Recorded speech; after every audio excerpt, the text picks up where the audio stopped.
What happened was... Hey friends, it's so nice to see you. It's today, the time is now. You are here and the weather is outside your window.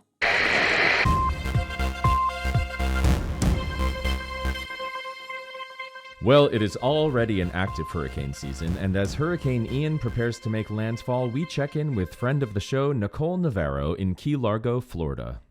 Hi everyone, my name is Nicole Navarro, and I am the president and founder of Positive Beginnings here in Key Largo, Florida. We are the only 501c3 nonprofit fox rescue in the Florida Keys. Hey Nicole, thanks for coming back on the show. So I can see you're having some severe weather there behind you. Tell us what's going on today. So, it is hurricane season right now, and Hurricane Ian is rapidly approaching the state of Florida. Yes, it is. And so for those who don't know, when is hurricane season and what does it mean? So for those of you that don't live in Florida or aren't familiar with hurricane season, basically it's a period of time between June and November when tropical depressions, tropical storms, and hurricanes are likely to form in the Atlantic Ocean. And where is the hurricane now? Are you in danger? Are you in the direct path? What does it mean for you personally and for your animal sanctuary? So Hurricane Ian now is crossing over Cuba, and once it gets out into the Gulf of Mexico, it's expected to strengthen into a Category 4 hurricane, which is of catastrophic level.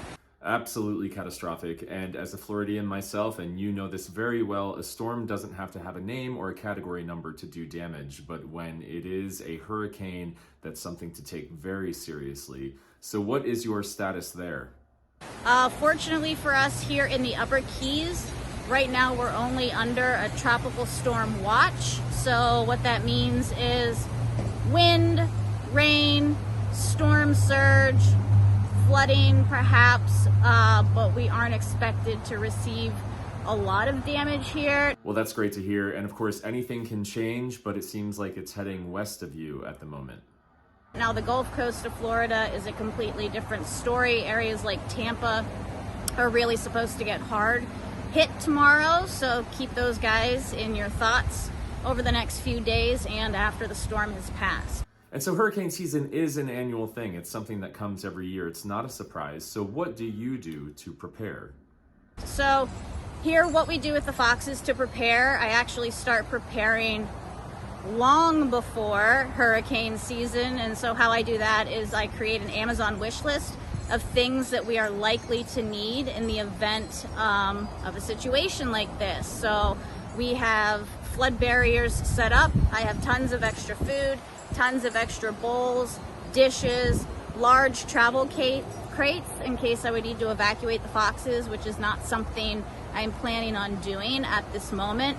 Evacuate the foxes. Wow. I mean, we see people evacuating with pets all the time on the news, but these are not pets you're dealing with. These are wild animals. I mean, it's really hard to imagine evacuating foxes. If I were to ever have to evacuate them, part of having my permit to keep foxes in the state of Florida through FWC, which is the Florida Fish and Wildlife Conservation Commission, is I have to have a disaster plan in place. So with that disaster plan, we have a specific location that we would go if we would have to evacuate. Our veterinary is listed on that evacuation plan. I have certain supplies that I'm supposed to take with me, like extra crates, a live trap in case any of the foxes were to get loose, obviously any medicines that they would need. So just basically everything I have here, but just compartmentalized so it could travel with us when we go. Now, you also work on a glass-bottom boat, tourism venture, and yesterday you posted a really scary video that actually went viral. It's been seen all over the world and went viral on Instagram and TikTok and has been picked up by many news sources. So tell us about that. So there's a video that you're going to see here shortly, and it's a video I took yesterday at work. I work on a tourist boat here in Key Largo. It is a glass bottom boat, so basically what we do is we take people out to the coral reef and give them an educational narration on our local ecosystem here in Key Largo. So yesterday was our last trip for the week, probably.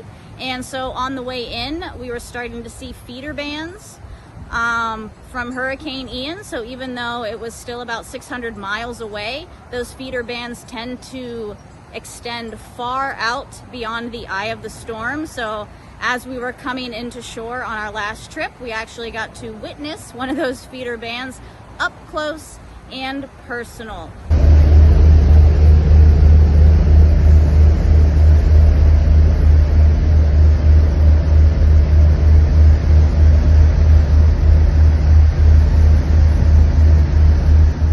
Wow, that is terrifying. I am glad I wasn't on that boat. I would have been very scared until getting back to shore. So what is a boat that size? I mean, we hear about watercraft having to evacuate, but what does a boat that size do in a hurricane? So with regards to the boat down here, the boat is quite large. It is a 75-foot, 36-ton boat. So how we prepare that boat is we basically just put on extra lines, tie it to the dock, leave enough slack for the tides to go up and down. And that's about it.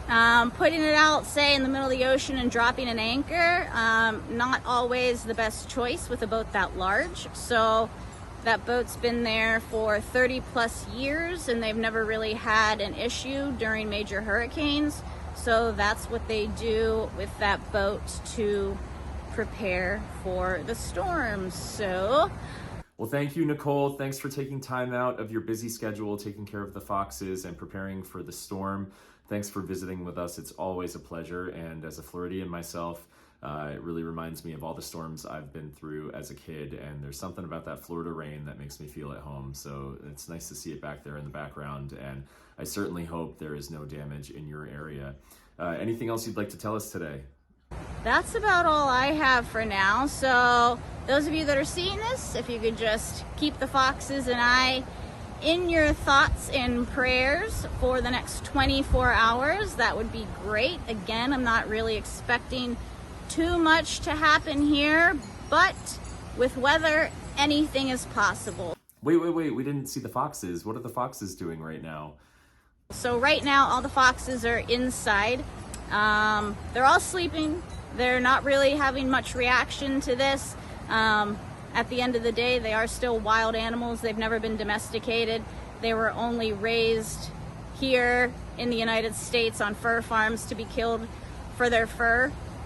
So they still very much have those wild instincts, so they're not panicking at all. Like I said, all 7 of them are sleeping right now. Well, we can't let you go without seeing the foxes, so if you don't mind.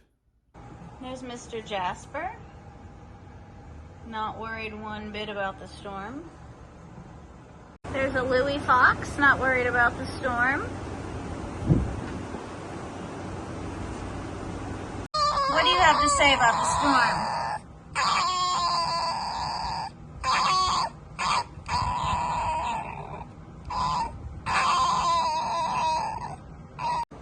There's little Miss Coral. Not worried one bit about the storm. And a Libby. Not worried about the storm. Nobody's worried around here. Except me. A little bit. There's a baby Kai. Under the bed, not worried about the storm. There's a Penny.